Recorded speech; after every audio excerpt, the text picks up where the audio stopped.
Let's hit it. Build One South Africa, BOSA. For people that don't know what that is, what is that? Because people still are like, no, but Mmusi should be running in the DA. It's like, Baba, he's gone. Sure. What is Build One South Africa and what should we... I mean, Build One South Africa is the fastest growing political party in the country, right? We launched last year and our primary interest was exactly that. We have a vision to say, can we build South Africa 2.0? Let's recognize that South Africa finds itself now in a space where it's old, it's governed by old people, it's time for change. So let's build a working country because at this point in time, things aren't working. Yeah. Lights aren't on, whatever. Yeah. Let's build a working country. So now number 2, we said to ourselves, let's focus on issues such as the economy, education, the sense of safety for people. So we've got a strong message that focuses on that. But part of our USPs is that we've gone out and said, South Africans who want to go represent other South Africans in parliament, let them put out their names there. Yeah. And we put out an application, we put out a process, 450 odd people applied. We've whittled them down to 200 for national, 200 for provincial. And we unveiled the first 24. I'm telling you now, it's probably one of the most talented caucus I've ever seen. You had people with degrees, you had people for the first time, and it's diverse. It's black people, white people, Indian people, colored people. So we wanted to bring communities on board. Thirdly, we're that party that says to ourselves, we want to play, for those who follow football, we talk about Champions League, the top 4 teams. Because at the top, it's said that the first 3 parties are all in decline, the government and the opposition.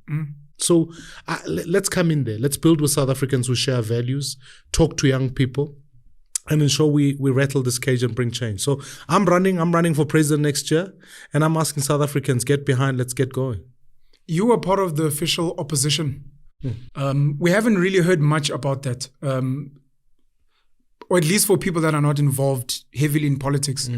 Officially on the record, why did you leave the Democratic Alliance and what is your feeling around them as a party today? Yeah, I'm going to give you the full version because I want you to know why. Sure. When I joined the DA, I joined because I always wanted a party that delivers and I wanted a party that works for all South Africans. Okay. I was very intentional about that.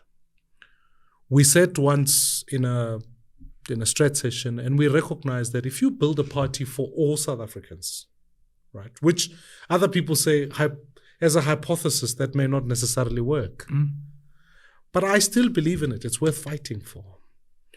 We knew back then, Uguti, you would lose on some black South Africans who say, I'm not going to work with a party that's got white people in it. Sure. We knew we'd lose some white South Africans who say, I'm not going to be in a party with black South Africans in it. But it was an important fight to have. And in 2016, we had an incredible breakthrough election. You'll remember we governed 4 metros. We were growing because South Africans of all races were coming on board. In fact, in 2014, we had incredibly high numbers in Gauteng. I ran that campaign, not on the back of anything else, but asking people to believe and work together. Sure. So we saw the fruit of that vision that says, let's bring South Africans together.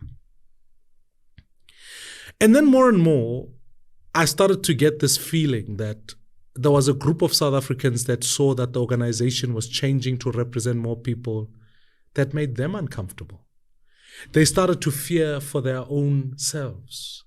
I was accused after the 2016 election when we had councillors who came from Nelson Mandela Metro University that started to say, no, I gave these young people answers so that they can be put higher up in the list. You started to have this backlash of people saying, no, you must be in some way or another an acceptable black so that you can operate in the same way like this. I fought because I strongly believed in an organization that works for everybody. And I knew, Guti, by 2019, we could never go to parliament with a list for South Africans that was, if you like, monoracial. I couldn't take a caucus to the National Assembly that said it was just a whole bunch of white males or whatever the thing is. 2019 was a unique election. You'll remember it was just soon after Zuma. President Ramaphosa was coming on board. And what we foresaw when we first strategized over a long period of time, we saw just under 200,000 white South Africans move towards the Freedom Front Plus. That is true. And no leader wants to lose votes. No one.